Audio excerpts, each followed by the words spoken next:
మంత్రులందరి పక్షాన గౌరవ పిసిసి అధ్యక్షులు ముఖ్యమంత్రి గారికి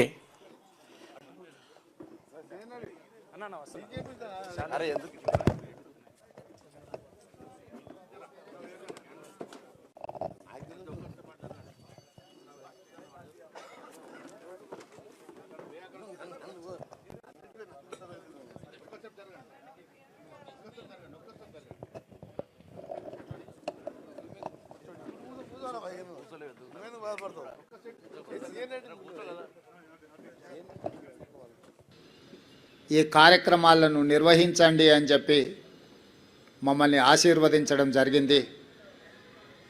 దీన్ని ప్రజల యొక్క ఆశీర్వాదంగా, దీన్ని ఒక బాధ్యతగా కాంగ్రెస్ పార్టీ నాడు స్వీకరించడం జరిగింది. ఎన్నికల్లో నెగ్గితే ఉప్పొంగిపోవడం, ఓడిపోతే కుంగిపోవడం అనేది కాంగ్రెస్ పార్టీకి తెలీదు.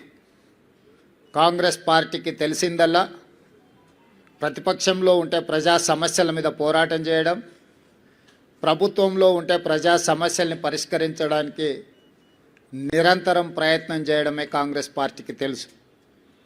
అందుకే శతాబ్దం పైగా ప్రజల ఆశీర్వాదంతో మనుగడ సాధిస్తుంది కాంగ్రెస్ పార్టీ. అంటే ఈ సూత్రాన్ని తూచా తప్పకుండా పాటించడం వల్లనే ఎన్ని ఒడిదుడుకులు వచ్చినా, ఎన్ని గెలుపు ఓటములు వచ్చినా కాంగ్రెస్ పార్టీ ఇంకా ప్రజల మధ్యన మనుగడ సాధిస్తున్నది.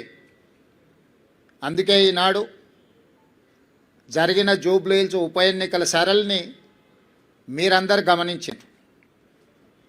ఇందులో ప్రజలు విలక్షణమైన తీర్పునివ్వడమే కాకుండా పోలైన ఓట్లలో 51% కాంగ్రెస్ పార్టీకి ఓటు వేయడం ద్వారా ఎప్పుడూ లేనంత బలం, ప్రజాబలం ఈనాడు కాంగ్రెస్ పార్టీకి వచ్చింది, కాంగ్రెస్ పార్టీకి చెందింది. ఈ ఎన్నికల్లో దాదాపుగా 51% ఓట్లు కాంగ్రెస్ పార్టీకి, 38% ప్రధాన ప్రతిపక్షమైన బీఆర్ఎస్ పార్టీకి, 8% భారతీయ జనతా పార్టీకి ప్రజలు ఓట్లు వేయడం జరిగింది.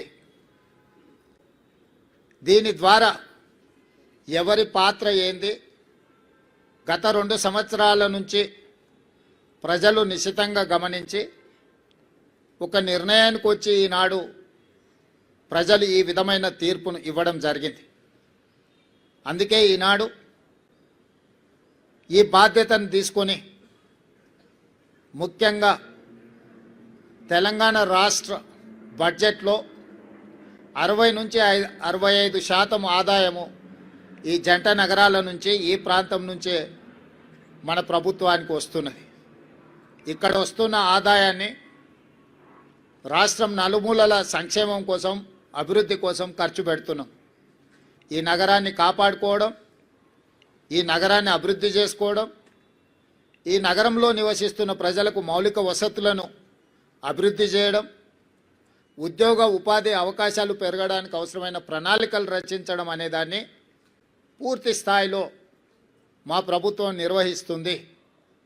నేను ఎన్నికల ముందు చెప్పిన ఈనాడు గెలిచిన సందర్భంగా మీ ద్వారా ప్రధాన ప్రతిపక్ష పార్టీకి, కేంద్రంలో అధికారంలో ఉన్న భారతీయ జనతా పార్టీకి కూడా సూచన చేస్తున్నా. మన పాత్రలను, మన వ్యవహార శైలిని ప్రజలు నిశితంగా పరిశీలించి ఈనాడు ఒక నిర్ణయానికి వచ్చిండ్రు.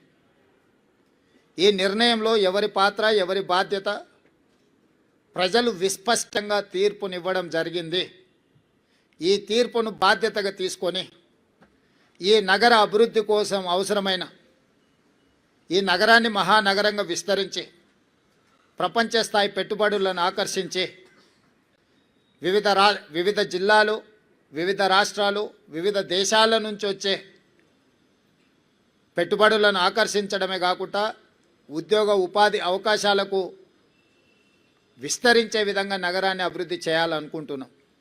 అందుకే రీజనల్ రింగ్ రోడ్ కావచ్చు, రేడియల్ రోడ్స్ కావచ్చు, మూసీ నది ప్రక్షాళన కావచ్చు, మెట్రో విస్తరణ కావచ్చు, గోదావరి కృష్ణా నది జలాలు ఈ మహానగరానికి తాగునీటి అవసరాలను తీర్చడానికి అవసరమైన ప్రణాళికలు కావచ్చు, హైదరాబాదు నగరాన్ని పట్టి పీడిస్తున్న ట్రాఫిక్ సమస్య కావచ్చు, ఎలివేటెడ్ కారిడార్లు కావచ్చు, ఫ్లైఓవర్ బ్రిడ్జులు కావచ్చు, అండర్ పాస్లు కావచ్చు, రైల్వే ఓవర్ బ్రిడ్జులు, రైల్వే అండర్ బ్రిడ్జులు కావచ్చు, గల్లీలలో ముఖ్యంగా చెత్త ఒక ప్రధాన సమస్యగా మారింది.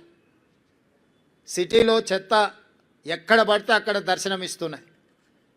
పారిశుద్ధ్య పనులలో సమస్యలను మేము పరిగణలోకి తీసుకుంటున్నాం.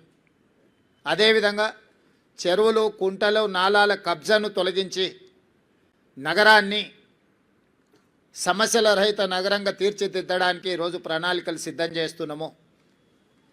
వీటన్నిటికీ సంబంధించి ప్రధాన ప్రతిపక్షము బీఆర్ఎస్ సోషల్ మీడియాను, విష ప్రచారాన్ని, తప్పుడు వార్తలను, పెయిడ్ ఆర్టికల్స్ని, ఫేక్ సర్వేలను, వీటన్నిటి మీద ఆధారపడి ప్రభుత్వాన్ని అవహేళన చేయడము, అవమానించడము, అసహ్యకరమైన భాషలో దూషించడం లాంటి వార్తలను ప్రసారం చేసిండ్రు.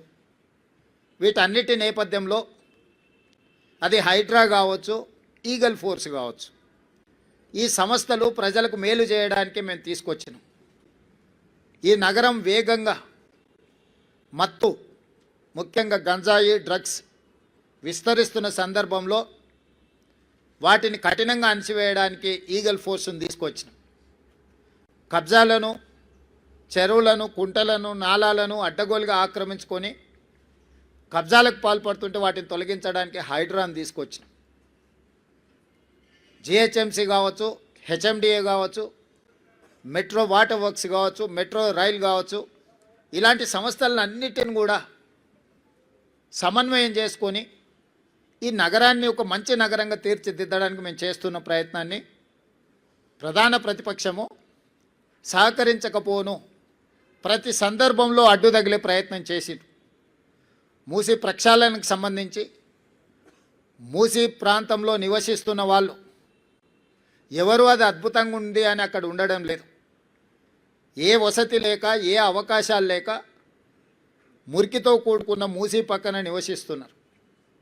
వాళ్ళకు ఒక మంచి వసతులు ఏర్పాటు చేసి, వాళ్ళకు ఉపాధి కల్పించి, వాళ్ళ జీవన ప్రమాణాలు పెంచి, వాళ్ళ పిల్లలకు ఒక మంచి చదువులు, వాళ్ళకు ఒక మంచి వైద్యాన్ని, వాళ్ళకు ఉపాధిని కల్పించాలని చెప్పి మా ప్రభుత్వం చేస్తున్న ప్రయత్నాలను ప్రతి నిమిషం, ప్రతి క్షణం అడ్డు తగిలి అన్ని రకాలుగా వీటన్నిటిని అడ్డుకునే ప్రయత్నం చేసిండ్రు. అదేవిధంగా కేంద్రం నుంచి తీసుకురావాల్సిన అనుమతులు కానీ, ఇవ్వవలసిన నిధులను రాబట్టుకోవడానికి ముఖ్యంగా కిషన్ రెడ్డి గారు సహాయ నిరాకరణ చేస్తుండ్రు. ఈనాడు ప్రధాన ప్రతిపక్షంలో శాసనసభ్యులు కేటీఆర్ గారు, శాసనసభ్యులు హరీష్ గారు, అదేవిధంగా కేంద్ర ప్రభుత్వంలో కేంద్ర మంత్రిగా ఉన్న కిషన్ రెడ్డి గారు, ముఖ్యంగా ఈ ముగ్గురికి ప్రధానమైన బాధ్యత ఉన్నది. ఒకరు కేంద్ర ప్రభుత్వం నుంచే రావాల్సిన అనుమతులు, తేవలసిన నిధులకు సహకరించాలి. కానీ కిషన్ రెడ్డి గారు పూర్తిగా సహాయ నిరాకరణ చేయడమే కాకుండా వీలైనంత మేరకు కేంద్రంలో అడ్డు తగులుతున్నాడు. మెట్రో విషయంలో కావచ్చు, మూసీ ప్రక్షాళన విషయంలో కావచ్చు, గోదావరి జలాలు నగరానికి తరలించే విషయంలో కావచ్చు, రీజనల్ రింగ్ రోడ్డు విషయంలో కావచ్చు, కిషన్ రెడ్డి గారు పూర్తిగా సహాయ నిరాకరణ చేస్తుండ్రు. దీన్ని ప్రజలు గమనించడం వల్లనే పార్లమెంట్ ఎన్నికల్లో కిషన్ రెడ్డి గారికి 65,000 ఓట్లు ఇదే జూబ్లీ హిల్స్ అసెంబ్లీ నియోజకవర్గం నుంచి ఓట్లు వేయడం జరిగింది. ఈనాడు కిషన్ రెడ్డి అభ్యర్థిగా మారి ఎన్నికల ప్రచారం చేస్తే 17,000 ఓట్లు మాత్రమే వచ్చినాయి. అంటే ఆనాడు కిషన్ రెడ్డికి వచ్చిన ఓట్లలో 25% మాత్రమే వచ్చి ఈరోజు భారతీయ జనతా పార్టీ డిపాజిట్ జప్తు అయిపోయింది. దీన్ని బట్టి కిషన్ రెడ్డి గారు తన వ్యవహార శైలిని మార్చుకోవాల్సిన అవసరం ఉన్నది. ఇది భూకంపం వచ్చే ముందు భూమి కొద్దిగా కదులుతుంది, అంటే అలర్ట్ చేస్తుంది సిస్టమ్ని. ఎప్పుడు కూడా ఒకేసారిగా రెక్టర్ స్కేల్ మీద పెద్ద ఎత్తున భూకంపం రాదు, ముందు మనల్ని అలర్ట్ చేస్తుంది సిస్టమ్. అలర్ట్ చేసినా మనం తేరుకోకపోతే ఆ ప్రకంపనలు భూకంపంగా మారి అందులో కలిసిపోవడమే కాదు కాలగర్భంలో కలిసిపోతాం. భారతీయ జనతా పార్టీ అంటే నేనేమన్నాను, ముందు నుంచి పాపం కేసీఆర్ గారిని తప్పించి ఆ కుర్చీని గుంజుకోవాలని హరీష్ కేటీఆర్ పోటీ పడుతున్నారు. సో ఒకసారి వాళ్ళకి అవకాశం ఇస్తే వాళ్ళ పరిస్థితి ఏదో వాళ్ళకి అర్థం కావాలని కేసీఆర్ గారు మౌనంగా ఉన్నారని నేను అనుకుంటున్నా. కేసీఆర్ గారు క్రియాశీలక రాజకీయాలలో లేరు, వారి ఆరోగ్యం కూడా అంతంతగానే ఉంది. క్రియాశీలక రాజకీయాలలో లేకుండా ఆరోగ్యం అంతంతగా ఉన్న ఒక నాయకుడిని విమర్శించడం భావ్యం కాదని నేను భావిస్తున్నా. కేసీఆర్ గారు క్రియాశీలక రాజకీయాలకు వచ్చినప్పుడు తప్పకుండా వారి పట్ల నేను స్పందిస్తాను. నా సూచన ఒక్కటే మీకు, ఇక డెవలప్మెంట్ మీద ఫోకస్ పెడదాము. రాబోయే 2 సంవత్సరాలు ఫోకస్డ్గా మన రాష్ట్రాన్ని అభివృద్ధి చేసుకుందాము, సంక్షేమ పథకాలు అమలు చేద్దాము, రాష్ట్ర ఆదాయాన్ని పెంచుకుందాము, వనరులను సమకూర్చుకుందాము, అభివృద్ధికి సహకరించండి అని ప్రధాన ప్రతిపక్షం హరీష్ కేటీఆర్కి చెప్తున్నా, కేంద్రం నుంచి నిధుల కోసం సహకరించమని కిషన్ రెడ్డి గారికి చెప్తున్నా. మనమందరం కష్టపడతాం, మీరు కూడా ఈ కష్టాన్ని గుర్తించి ప్రజలకు చెప్పండి అని మీకు కూడా విజ్ఞప్తి చేస్తున్నా. అంతే తప్ప ఇంకా రాజకీయ విమర్శలకు తావు లేదు, అవసరం లేదు. రేపు 17th క్యాబినెట్లో అవన్నీ డిస్కషన్ జరుగుతాయి. 17 తారీఖు రోజు క్యాబినెట్ సమావేశం ఉన్నది. క్యాబినెట్ సమావేశంలో మంత్రులందరి సూచనలు తీసుకున్న తర్వాత స్థానిక సంస్థల ఎన్నికలకు సంబంధించి ఉన్న పరిణామాలు, న్యాయస్థానంలో ఉన్న అంశాలను వీటన్నిటిని పరిగణలోకి తీసుకున్న తర్వాత ఒక నిర్ణయానికి వస్తాం. Thank you.